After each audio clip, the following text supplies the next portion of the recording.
Welcome friends. so welcome in the third part of the best stocks to buy में this is the best time to buy, लेकिन only अच्छे shares को कैसे पहचानना है वो बताने की कोशिश करता रहता हूँ।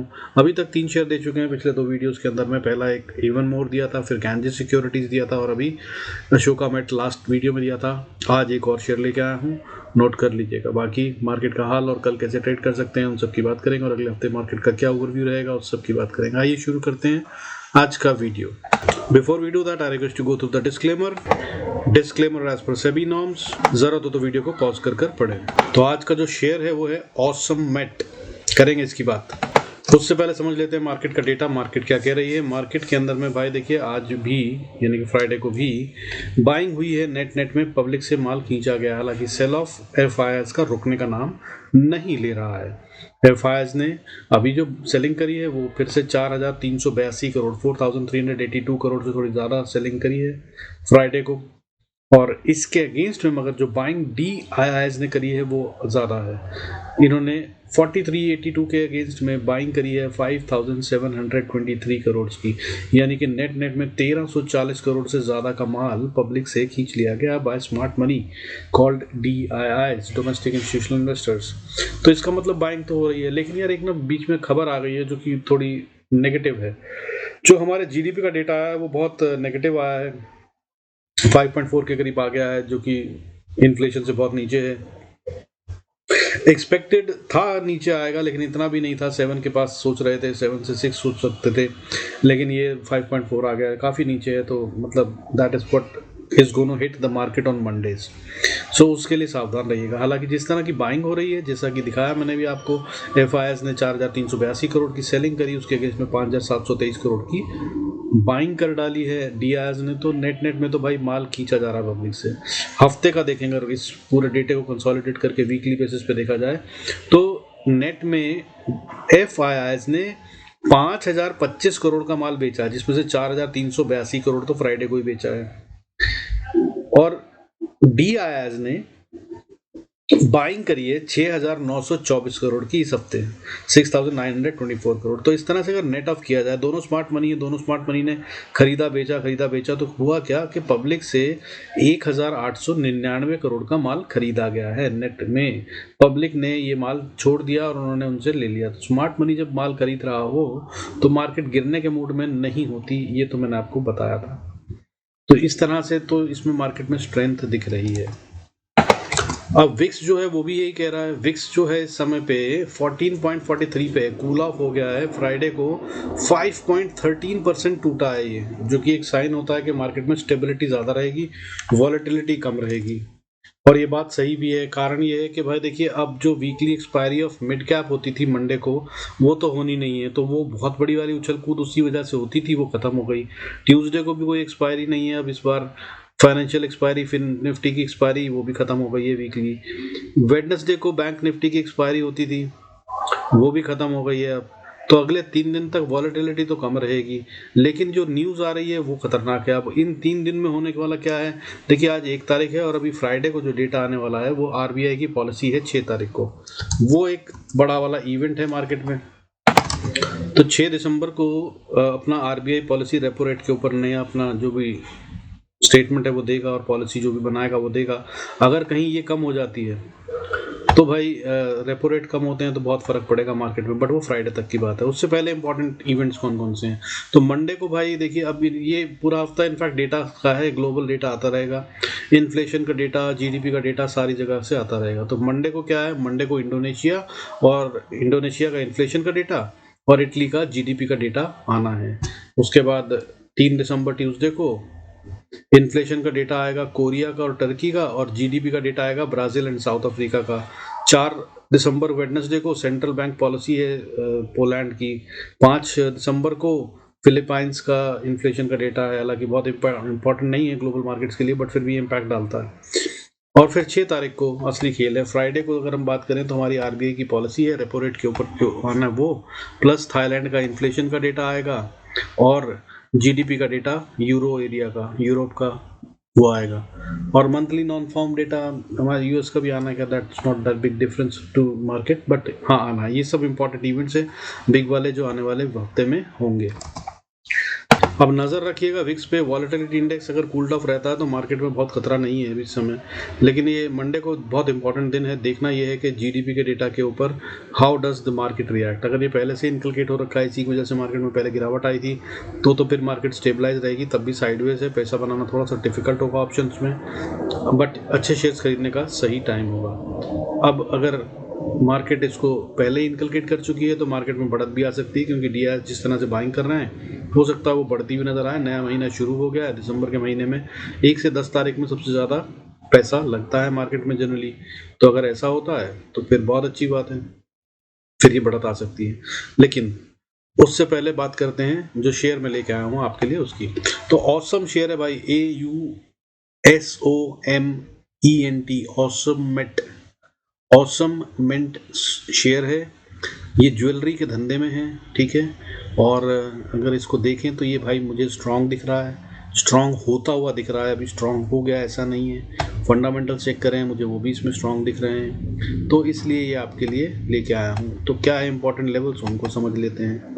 देखिए इसमें सबसे पहले तो ये अभी जहाँ पर है वो है 108 रुपये 90 पैसे।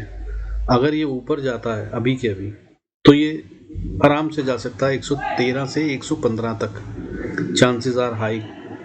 और अगर 115 को भी पार कर गया तो ये हो सकता है 125-26 तक चला जाए। ये 3 लेवल तो जल्दी आ सकते हैं मेरी समझ से। और अगर ये नहीं तो नीचे की तरफ जाता है तो इसको बाय करने के लिए जल्दबाजी में मत कीजिएगा। मेरी समझ से बाय करना है तो 90 के जितना नज़दीक करें उतना अच्छा है। हालांकि ज़रूरी नहीं है कि ये 95 के नीचे जाए, क्योंकि इसमें जो मूवमेंट रेंज बन रही है वो ऊपर में 113 और नीचे में 95 की मेरी समझ से बन रही है। तो ये 95 और 113 के बीच में कुछ टाइम शायद होवर अराउंड कर सकता है। ओवर बीच में डब्ल्यू पैटर्न बनाता हुआ नज़र आ रहा है, मुझे जो दिख रहा है वो मैं आपको दिखाने की कोशिश कर रहा हूँ। तो अगर आपको समझ में आए तो आप भी इसको यूज़ कर सकते हैं। बाकी I am not a SEBI registered analyst, so do consult your financial advisor before taking any action on these analysis, ठीक है। ये देखिए डब्ल्यू दिख रहा है मुझे, और अगर ये डब्ल्यू है तो भाई ये एक अच्छा पैटर्न कहलाता है। ये पैटर्न के हिसाब से ये और ऊपर जाता हुआ नजर आ रहा है। डेली चार्ट है, ये डेली चार्ट पे देख रहे हैं, डेली चार्ट पे बना हुआ पैटर्न बहुत अच्छा होता है। दूसरा इसमें एक स्मॉल गोल्डन क्रॉस जिसे कहते हैं वो हो रहा है। 5 मूविंग एवरेज क्रॉसिंग दी 20 मूविंग एवरेज, ये भी एक अच्छा क्रॉस ओवर माना जाता है, तो उसकी वजह से भी ये यहाँ पर स्ट्रांग दिख रहा है। हाउएवर मैं जो शेयर लाता हूँ वो तो आपको फंडामेंटली स्ट्रांग होने चाहिए तभी लाता हूँ। तो आइए इसके फंडामेंटल्स भी देख लेते हैं। तो भाई इसके फंडामेंटल्स क्या कह रहे हैं, देखिए फंडामेंटल क्या कहते हैं कि मार्केट कैप इसका 145 करोड़ का है, और उसके अगेंस्ट में इन्होंने जो कर्जा ले रखा है वो ना के बराबर है, दैट इज 17 लाख। डेब्ट टू इक्विटी रेशियो 0 है, कोई फर्क नहीं पड़ता है, ठीक है। लेकिन इसमें अच्छी चीज़ें क्या है उनकी बात करेंगे। इसका प्रॉफिट ग्रोथ देखिए 1285% ग्रोथ, प्रॉफिट ग्रोथ है। सेल्स ग्रोथ देखिए 804% का सेल्स ग्रोथ है इसमें। और अगर हम 3 साल का देखें तो 27.4% की सेल्स ग्रोथ हुई है इसमें। पिछले 3 साल से लगातार जो ग्रोथ हो रही है उसका अगर एवरेज परसेंटाइल देखा जाए तो वो 27.4% बनता है। ये बहुत स्ट्रॉन्ग साइंस होते हैं। और एक कंपनी जिसके प्रॉफिट्स बढ़ रहे हो, सेल्स बढ़ रही हो, जिसके ऊपर कर्जा ना हो, डेप्ट फ्री कंपनी हो, वो एक बहुत अच्छा इन्वेस्टमेंट माना जाता है। इसका ईपीएस अगर देखें, अर्निंग पर शेयर, तो वो 8.84 है, which is a very very very healthy ratio. और जैसा कि अब डेप्ट फ्री कंपनी है तो कोई टेंशन ही नहीं। बोरोइंग्स थी इनकी पिछले बार तक, मार्च 2024 तक अगर बात करें तो 3 करोड़ की, जो कि उससे पहले 54 करोड़ की थी 2023 में। तो धीरे धीरे कम करते हुए अभी आ गए हैं 0 पे, तो 0 बोरोइंग्स हैं, अभी कोई बोरोइंग नहीं है इनकी, which is a very good healthy company, ठीक है ना। फाइनेंशियल बहुत हेल्दी हो गए। हालांकि छोटा मोटा कोई कर्जा है, ठीक है, जाने दीजिए, वो बहुत फर्क नहीं पड़ता। 185 करोड़ की कंपनी, 2 करोड़ का, 2 लाख का कोई अगर 2 करोड़ की लायबिलिटी है अभी, तो वो बहुत फर्क नहीं पड़ता, that can be manage. But इसके कैश रिजर्व देखिए 118 करोड़ का इनका कैश रिजर्व है। 182 करोड़ की कंपनी, 118 करोड़ का कैश रिजर्व, भाई और क्या चाहिए। बहुत स्ट्रांग है फाइनेंशियली, कोई टेंशन ही नहीं। तो इसका मतलब इसको रखा जा सकता है, ये बहुत ज़्यादा गिरेगी तो नहीं, कम से कम। प्रॉफिट एंड लॉस को देखा जाए तो देखिए प्रॉफिट एंड लॉस इसका मार्च 2023 में 3 करोड़ का था, 2024 में बढ़कर 12 करोड़ हो गया था। अभी की टीटीएम की बात करें, टीटीएम मैंने बताया था आपको ट्रेलिंग 12 मंथ्स होता है, तो वो भी 7 करोड़ चल रहा है।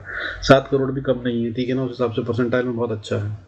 और इसके अंदर में 12 से 7 करोड़ हो रहा है, तो पिछले बार के मुकाबले में ये थोड़ा कम हो रहा है इसका प्रॉफिट, लेकिन उसी हिसाब से तो इसमें कमजोरी आ रखी है। लेकिन एट द सेम टाइम इसके अंदर में कहानी ये है कि ज्वेलरी से रिलेटेड सेक्टर में काफ़ी अच्छी ग्रोथ है इस समय।